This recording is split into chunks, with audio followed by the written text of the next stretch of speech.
This channel. இன்னைக்கு நம்ம எதை பத்தி பார்க்க போறோம்னு பாத்தீங்கன்னா, ரீசெண்ட் டைமாவே லாஸ்ட் 1 வீக்காவே பாத்தீங்கன்னா இந்த டாபிக் பத்தி நிறைய பேர் பேசிட்டு இருந்தாங்க. அது என்னன்னு பாத்தீங்கன்னா, வேட்டையன் படம் 1000 கோடி அடிக்குமா, 1000 கோடி அடிச்சுச்சா, 1000 கோடி அடிக்க போதா அப்படின்றத பத்திலாம் பேசிட்டு இருந்தாங்க. சோ அதை பத்தி தான் நம்ம இன்னைக்கான வீடியோல பார்க்க போறோம். சோ வீடியோக்குள்ள போறதுக்கு முன்னாடி நம்மளோட சேனலை சப்ஸ்கிரைப் பண்ணலாம். தயவு செஞ்சு சப்ஸ்கிரைப் பண்ணுங்க. அப்பனாதான் இது மாதிரியான வீடியோ உங்களுக்கு தொடர்ந்து வந்துட்டு இருக்கும். சோ தயவு செஞ்சு லைக், சப்ஸ்கிரைப், ஷேர் பண்ணி உங்க யார் யாரெல்லாம் ரஜினி ஃபேன் சொல்லி கமெண்ட் பண்ணுங்க. வாங்க வீடியோக்குள்ள போகலாம். வேட்டையன் படம் 1000 கோடி அடிக்குமா? என்ன கேட்டீங்கன்னா, வேட்டையன் படம் 1000 கோடி அடிக்கிறதுக்கான எல்லா கேப்பபிலிட்டியும் அந்த படத்துக்குள்ள இருக்கு. அது முக்கியமான ஒரு விஷயம் என்னன்னு பாத்தீங்கன்னா, கேஸ்டிங் பத்தி நம்ம பேசியே ஆகணும். ஏன்னா வேட்டையன் படத்துல இருக்க கேஸ்டிங் உங்களுக்கே தெரியும், பிரம்மாண்டமான ஒரு casting. Amitabh Bachchan sir, Rana sir and Fahadh Faasil sir சொல்லி இது மாதிரி ஒரு ரீஜன் ஆஃப் ஆக்டர்ஸையும் உள்ள போட்டிருக்காங்க. சோ இதுதான் பிக்கெஸ்ட் பவரா நான் பாக்குறேன் for 1000 crores. Okay, 1000 crores collections. So budget, அதாவது ஃபர்ஸ்ட் நம்ம வேட்டையனோட பட்ஜெட் எடுத்து பார்த்தோம் அப்படின்னு பாத்தீங்கன்னா, பட்ஜெட் பாத்தீங்கன்னா அரௌண்ட் ஒரு 260 crores 300 crores கிட்ட பேசுறாங்க. அண்ட் ப்ரீ பிசினஸ், அதாவது படம் ரிலீஸ் ஆகிறதுக்கு முன்னாடி இந்த சேட்டலைட் ரைட்ஸ், டிஜிட்டல் ரைட்ஸ் இதெல்லாம் சேர்த்து பாத்தீங்கன்னா படம் மோர் தென் ஒரு 600 crores கிட்ட கலெக்ட் ஆயிருக்கு அப்படின்ற மாதிரி இப்ப பரவாயில்ல பேசப்பட்டு இருக்க ஒரு விஷயம். அண்ட் அது உண்மையா பாத்தீங்கன்னா, ஆமா அது உண்மைதான். படம் ப்ரீ பிசினஸே பாத்தீங்கன்னா அரௌண்ட் ஒரு 448 crores நினைக்கிறேன், 480 crores கிட்ட படம் பாத்தீங்கன்னா கலெக்ட் பண்ணிருக்கு ப்ரீ பிசினஸாவே. சோ லைக்காக்கு இது பாத்தீங்கன்னா மிகப்பெரிய பெனிஃபிட் படம். ஏன்னு பாத்தீங்கன்னா நல்ல ப்ராஃபிட்டான ஒரு படம் லைக்காக்கு இது. ஏன்னா ஜஸ்ட் ஒரு 260 crores போட்டு ஒரு 480 crores கிட்ட ப்ரீ பிசினஸ்ல அவங்க கலெக்ட் பண்ணிருக்காங்க. ஆஃப்டர் ரிலீஸ்க்கு அப்புறம் எந்த அளவுக்கு வரும்னு உங்களுக்கே தெரியும். சோ ரீசெண்ட் டைம்ஸ்ல லைக்கா பண்ண நிறைய movies it's going to be flop. So இந்த படம் ஒரு பிக்கெஸ்ட் பிளாக் பஸ்டரா லைக்கால இருக்கும்னு சொல்றாங்க. சரி, அப்போ வேட்டையன் படம் 1000 கோடி அடிக்குமா ப்ரோ அப்படின்னு நீங்க கேட்டீங்கன்னா, கண்டிப்பா அடிக்கும். அதுக்கான எல்லா கேப்பபிலிட்டியும் இருக்கு. பட் எங்க அது தவிர விட படலாம் 1000 crores இட்ஸ் எங்க பாத்தீங்கன்னா மேபி நார்த் இந்தியா.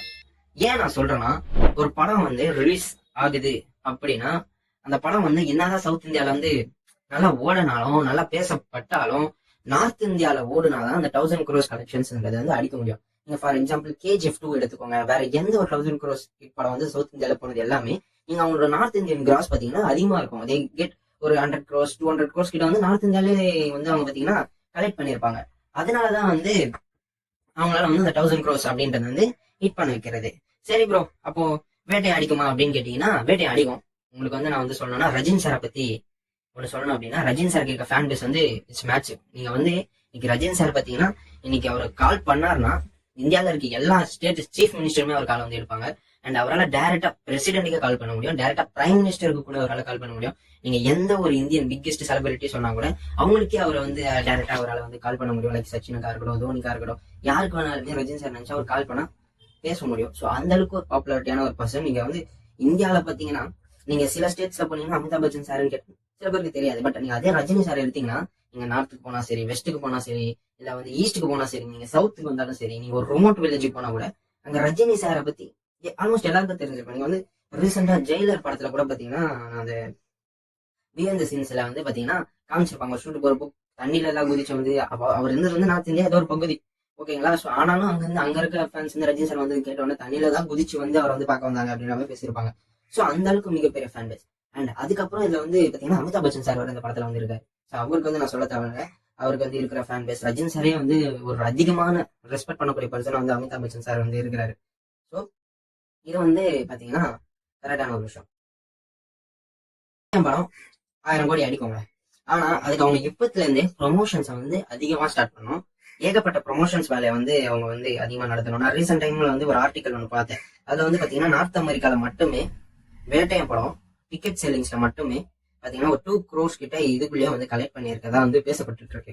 சோ அதெல்லாம் வச்சு பாக்குறப்போ தே ஹேவ் சான்ஸ். இப்ப நீங்க கோட்டு படம் எடுத்தீங்கன்னா, கோட்டு படத்துக்கு பாத்தீங்கன்னா எல்லாம் 1500 கோடி எல்லாம் இன்ட்ரெஸ்ட் சொல்லியிருந்தாங்க. பட் அது வெளியே பாக்குறோம் சரி, அது சொல்றவங்களுக்கும் சரி, அந்த படத்தை பார்த்தா தெரியும் அந்த படம் அந்த அளவுக்கு கேப்பபிலிட்டி கிடையாது. அந்த படத்துல ஒரு 1000 கோடி கலெக்ஷன் அடிக்கிற அளவுக்கு அந்த படத்துல அந்த அளவுக்கு கேப்பபிலிட்டி கிடையாது.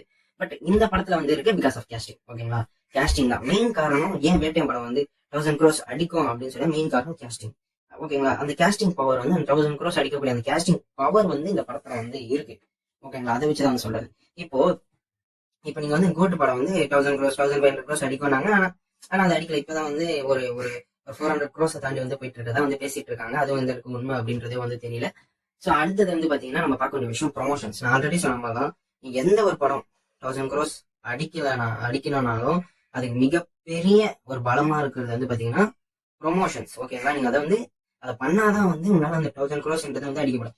எல்லா படத்துக்கும் எடுத்துக்கோங்க. எனக்கு KGF 2 நான் வந்து எக்ஸாம்பிள் எடுக்கிறேன். KGF 2 பாத்தீங்கன்னா கிட்டத்தட்ட 1 month அவங்க வந்து ப்ரொமோஷன் பண்ணாங்க. புரியுதா உங்களுக்கு நான் சொல்றது? 1 month வந்து அவங்க வந்து ப்ரொமோட் பண்ணாங்க அந்த படத்தை. அதுலயும் பாத்தீங்கன்னா half a days வந்து நார்த் இந்தியால மட்டுமே ப்ரொமோட் பண்ணாங்க. எல்லா ஷோஸ், பேனர் அடிக்கிறது, அது பண்றது இது பண்றது சொல்லி ப்ரொமோட்டிங் த ஃபிலிம்ஸ். ஓகேங்களா? அண்ட் அதே மாதிரி KGF 2 பாத்தீங்கன்னா ப்ரீவியஸா வந்து KGF 1 ஒரு படம் வந்து ஹைப் கொடுத்துட்டு இருந்துச்சு. அது ஒரு பிக்கெஸ்ட் ரீசன். இப்போ வந்து வேட்டைன்றது வந்து ஒரு சோலோ ரிலீஸ். ஓகேங்களா? இது வந்து ஒரு சோலோ ரிலீஸ். அப்படின்றப்போ இது வந்து 1000 crores அடிக்குமா அப்படின்னா அதுக்கு நீங்க வந்து ஒன்னும் பயங்கரமான ஒரு ப்ரொமோஷன்ஸோ அதெல்லாம் பண்ணீங்கன்னா அது வந்து அப்புறம் வந்து அந்த படம் வந்து 1000 crores அடிக்கலாம். எனக்கு வந்து ஸ்டோரியில வந்து ரொம்ப நான் ஸ்ட்ராங்கா இருக்குங்க. கண்டிப்பா படம் வந்து ஹிட் ஆக போகுது. ஓகேங்களா? ஸ்டோரி வைஸ் வந்து வேற லெவலில் இருக்க போகுது பிகாஸ் ஆஃப் டேரக்டர். ஓகேங்களா? ஒரு ஸ்டார். அடுத்தது எதை பத்தி பேசணும்ன்றதையும் வந்து கமெண்ட்ல சொல்லுங்க. நம்ம அதை பத்தியும் வந்து பேசலாம். ஸோ நம்ம வந்து இன்னொரு வீடியோல வந்து உங்களை பாக்குறேன். ஸோ இந்த சேனல் மறக்காம சப்ஸ்கிரைப் பண்ணுங்க. தேங்க்யூ.